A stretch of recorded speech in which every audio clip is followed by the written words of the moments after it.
What is firewood worth to you? The value of firewood. Ever wonder if you're charging too much or not enough for your firewood? And maybe a simple but yet complex answer is, to where am I going with it? What do you think that this is worth? And welcome back, Fire Addicts, to another episode of Travis Does Firewood. And today we are going to talk about how much would you pay for this stack of wood.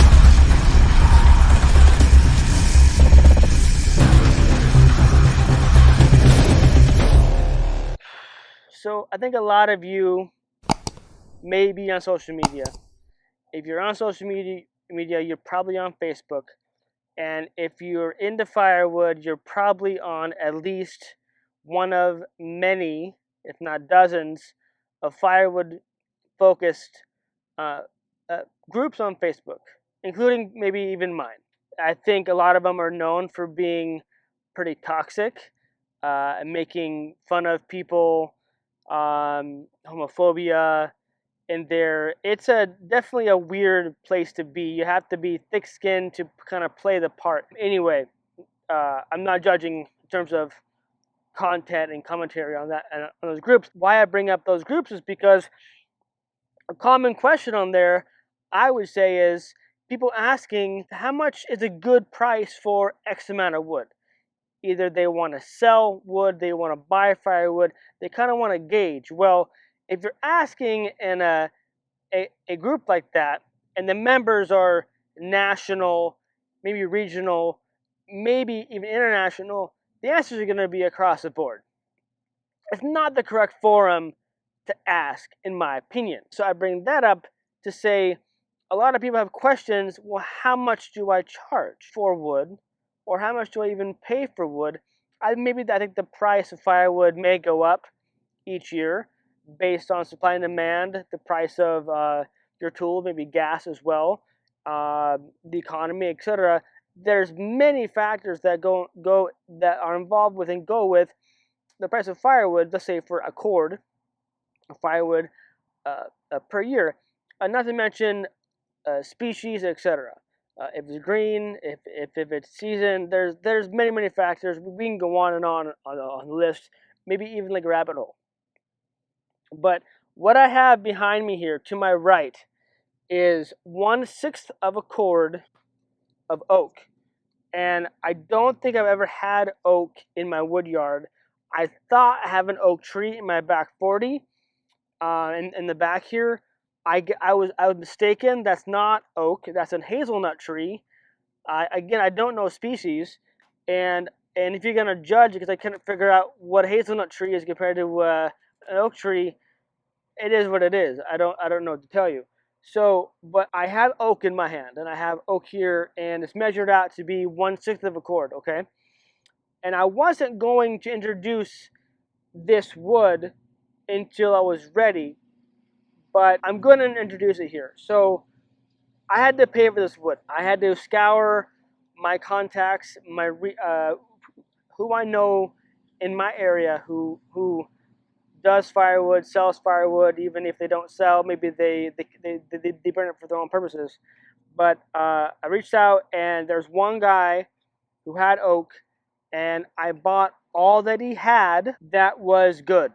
There's oak he has in his wood yard that is punky. It's short pieces, knotty. It's not good to sell because it's not attractive. You don't want to sell non-attractive wood, especially for a high-end customer. Long story short, I have a potential customer for this oak, and he has yet to contact me, but I bought it to let him know that, hey, I'm serious about being your firewood guy, and here's the oak. I sent him pictures. I sent him the measurements. I sent him the moisture percentage, all that stuff. So all he has to do is reach out to me, and then we can figure out a price. So what do you think that this is worth? I'm asking you. It's not rhetorical. I'm asking you. I want to know what you think that this pile of wood here, 1/6 of a cord of oak, 16 inches long, about 2 inches square, splits, not naked. There's some bark on it. What do you think this cost? Let me know in the comments before I tell you right now. Okay, 1, 2, 3. I will tell you, I bought this stack, this pile of wood, this oak, 1/6 of a cord for $100. Now, a lot of you may be like, "Oh wow, Travis, you spent too much money. That's way too much money for that amount of wood." And so there's that group. Some of you would be like, "Well, yeah, that's pretty much on par for oak." Especially if you know here, oak's hard to come by, and it's cut and it's for a smoker client customer. So that would be something like key in terms of like the clientele that I'm dealing with. Some of you too would maybe in the group of saying, "Well, I have no reference. I don't know if that was a good deal. I don't know if that was a bad deal. I don't know." I tend on reselling this and flipping it and still making profit. I will, as well as for the delivery fee. Okay, and it's not since the wood was not free. I won't make as much profit as I will, but I will make profit on the deal, and then later on I'll have to keep that client, the customer, for later on sales. I think he has a wood stove too that he likes for ambiance. But I sell him some wood from there too, not oak but other wood, and so I hope that this is going to be a good contact. So, but the point of the episode here is you don't know the price, you don't know the value of the wood until, first of all, you need to do market research. Okay, what is a cord of wood? What is a quarter of a cord? What is a half a cord, third of a cord? All those fractions. What is that selling in your area, your local area, your region, your town, your county, etc. And the easy way to do that is obviously to go on OfferUp, Craigslist, Marketplace, etc., and kind of do an average. Okay, maybe species, maybe is softwood, how much is the cord, hardwood, how much is the cord, etc. Make a little chart. It won't take you very long, and figure out what things are selling. So you either want to be at that point, maybe a little above because you have better quality wood, or a little under because you want to make sure that the wood sells. Okay, that's one way to do it for sure, or that's one of the first steps that you take. I think you need to know your client base, your clientele. Who are you selling it to? Are you selling it to the person who wants to have the cheapest wood available because they're cheap and they don't understand how much work it is to produce a cord of firewood or the equipment that is involved in it? Are you a clientele that understands the hardship of firewood and wants quality and will pay what's needed, or you have the clientele that is so uppity or has the money for that all they want is quality and nothing less. They have the money to pay for it. They don't want anything that is going to smolder, not burn. They want it. They want what they want, and they want it now, and they'll pay the money for it. Okay, know the clientele. I'm not saying that you need to undervalue your wood. I'm not saying to rip people off, to overcharge people. What I'm saying is you need to know who you're selling the wood to. Now, my average clientele is in 3 different categories, more or less, and I've categorized that on my channel before. A link up here, but it's hard sometimes to gauge how much wood is worth. But the simple answer is, and maybe the simple but yet complex answer is, who are you selling to? Who is your clientele? How much is X amount of wood worth to Y customer? There could be a Z customer, and that wood may not be worth it to them. They don't want that high quality. They don't want the lower grade. They want an in-between grade. I'm not saying to change your prices per client, per customer, per clientele. I'm saying is there's no hard line answer. I would say stick to a certain price point, a certain amount of wood, certain volume of wood, and maybe quality, and maybe species as well. And that varies in terms of price. And I try to keep it fair. I don't want to gouge someone, but there's no one easy way to answer is how much is that unit of wood worth? How much is that volume of wood worth? How much is this pile worth it? Worth it to me is different from worth it to you as potentially the customer. So, and then you start off with a negotiation. Well, how much would you normally pay for this?